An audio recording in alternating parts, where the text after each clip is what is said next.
All right, what's good, YouTube? It's your boy Tech on 10. We're back with another video. So, today we're going to talk about how to progress in tech or just corporate America in general. So, it all starts with the company that you're with. Most people don't realize your ceiling is with where you're employed. That's really where your ceiling is. How far your company go is how far you will go.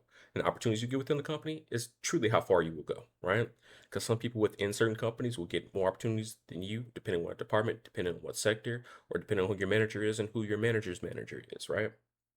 So I say all the time, skills pay the bills.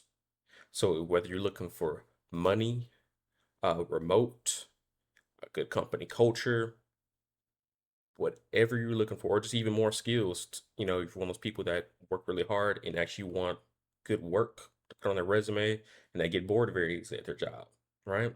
So overall, I say skills is the elevator to get to wherever you want to be within the corporate world slash tech. So that being said, is a lot of you people are stagnant at the company. Like you're stagnant. Either one, there's opportunities to be taken, but you don't take no opportunities, or two, there are no opportunities at the company and you decide to stay anyway, but complain that, oh man, I want to grow. I want to do. You're not looking to grow because you haven't looked nowhere. You're staying at the same place because you're comfortable. You're playing it safe. If you don't ever bet on yourself, you're never going to get anywhere, right? Because I can play this video right for you, right in front of your face right now. And once the video is done, you're going to go right back to doing what you were doing. You're going to be stagnant. So I always tell people skills pay the bills. Are there current opportunities at your current place of employment to grow and to elevate, to take on projects, lead meetings, to just be a superstar? Or if there's nothing there, then have you looked at other forms of employment?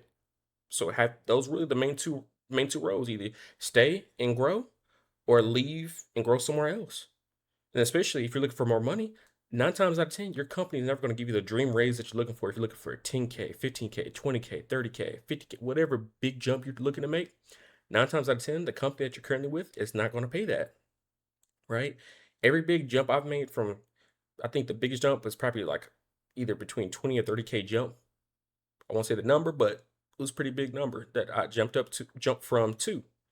And so, how did I get that? I got that from going elsewhere.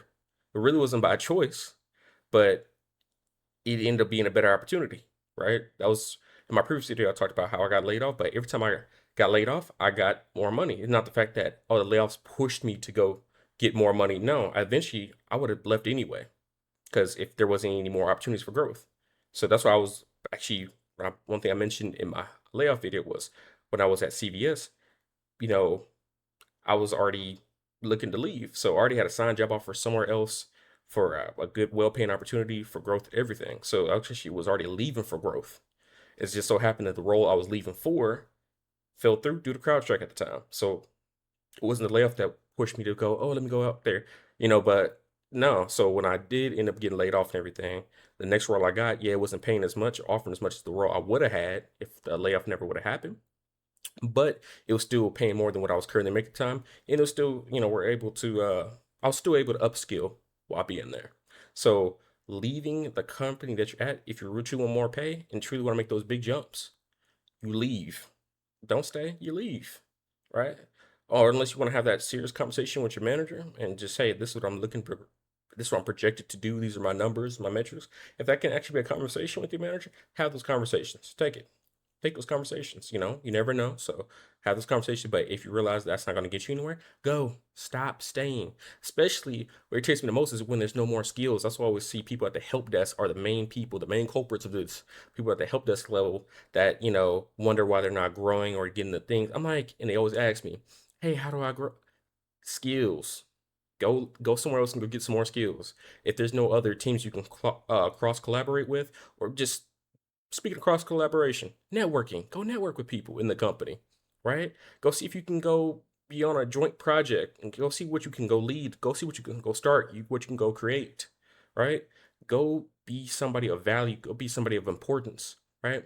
Because you can't even probably leave your company if your resume is out of date because you don't have any new skills to add on to your things you're doing at your company are so old and so legacy.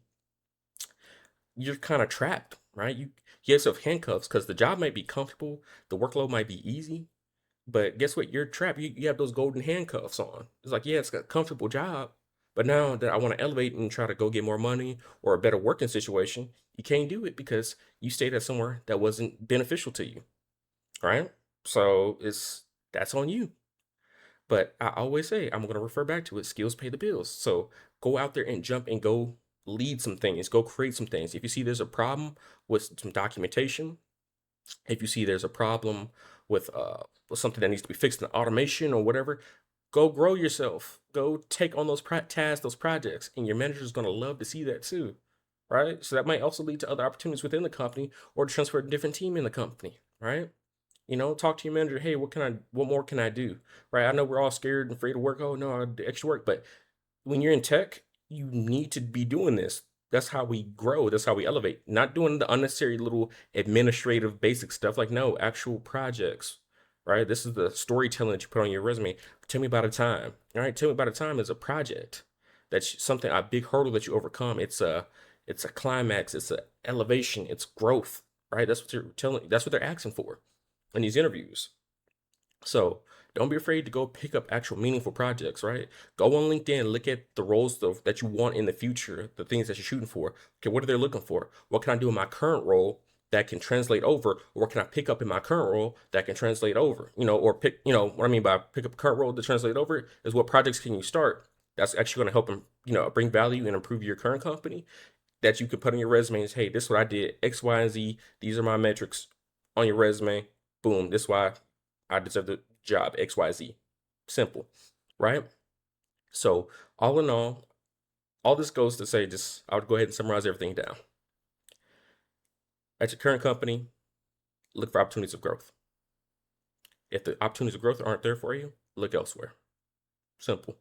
Even still, when it comes to opportunities of growth at the current company, some employers offer, you go on to college, they'll do tuition reimbursement, certifications, go take those up, but don't put too much weight into certifications. Get the certifications you need to grow for your next role. Don't just be going out there getting willy-nilly with the certifications because it don't matter. They care about experience over certifications. The certification lets the employer know that, hey, it really, the certification backs up your experience. We'll say that, right? Certification kind of helps get your foot in the door. But if you have a certification and not the experience, that's a very slim chance you're getting your foot in the door, right? But get the certification that's going to help elevate you, grow your mindset to get to where you need to be, right? I tell everybody every single time that are trying to get into cybersecurity, get your Security Plus, even if you got security experience, but it's going to help elevate your mindset to that of a security professional. Because really, the Security Plus is like a vocabulary test. You learn all these acronyms and words, and you're really just learning the way of security, learning the talk security like a security professional. So when you get these interviews, you can actually talk like a security professional. Especially, you can see how the current work you're doing in IT correlates to security, so that way you can get into cybersecurity. That simple, right? So that goes to say, all in all, like I said, look for opportunities of growth. Go look around, go see where you can go be at within your current place or at another place. It doesn't matter whether you can grow there or elsewhere, or it probably does matter. It depends on what you're looking for. Like I said, whether that's more money, a more comfortable situation, or just really whatever you're looking for, right? Can you find it? Think about it. Sit down and think, can I find it here, currently where I'm at, or do I need to go look elsewhere? That's all it breaks down to. But that's the end for today's video. So go ahead, like the video, subscribe, and I'll keep you posted. All right, peace.